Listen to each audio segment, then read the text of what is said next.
2006 St. Franz Vicentes High School. Si Achilles, high school, prep, tsaka elementary. Si Dom, high school. Si Joyce. Si Yellow Bell at si Padel.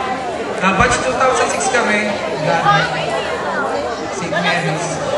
Tsaka, maraming salamat. Napaka-inspiring, PJ. Napaka-inspiring. Wag mo na kayo aalis kasi susunod na magsasalita sa inyo. Elementary Batch 2002. Kami din po yun. Mr. Franz Vicentes. Parang inaaral niya yata lahat. Hello po. Good evening sa lahat. Good evening, ma'am. Good evening, sir. Kami po yung elementary batch 2002. Tatlo na lang po kami pumunta. Yung iba wala. Napaka-inspiring talaga ng batch ko.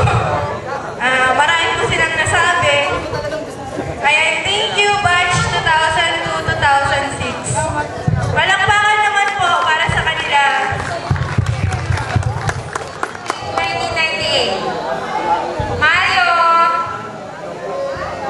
Kayo na po, Mr. Mario. Tinatawagan ko po ang aming mga kabatch. Tenenenene, tenene. Kami po ang batch 2002 ng high school and batch 1998 na elementary. Isa-isa na lang para marinig naman natin yung mga boses ng mga kabatch ko. Ayan. Ako po si Mario A. Oganya, ang batang mataas ang pangarap. Ngayon, okay naman po. Please welcome yung mga kabatchmates ko. Gusto ko po sila sanang magsalita sa inyo para marinig naman natin yung mga boses nila. Magmo-model na lang kayo pag sinasabi yung mga si Miss Margot Ann Antiguera, si Mr. Calixto Pil Goldrapa, si Miss Measure Hernandez, si Miss Lily May Brizuela, si Mr. Christopher Bongay, si Mr. Joriel Sabater, si Miss Abigail Felix, and si Miss Jovel Ayalin.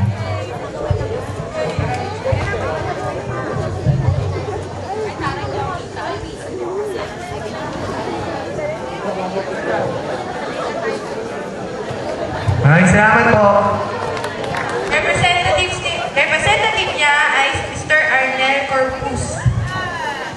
Batch 95, high school.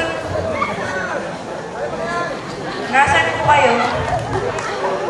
Nandun po sila sa gilid.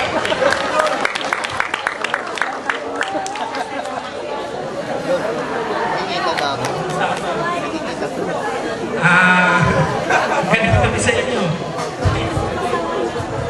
Kami yata yung unang pasaway nung sa high school. Ang ganda pa ng section namin, Queen of Peace.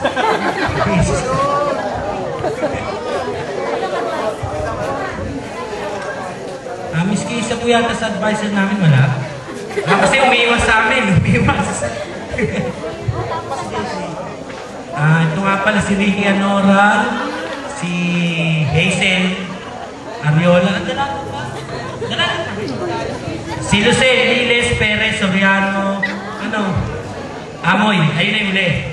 Tapos si Maylene. Ayan. Kami na lang yata ang iba kasi nasa States. Nakarating siya. So hindi na po siguro.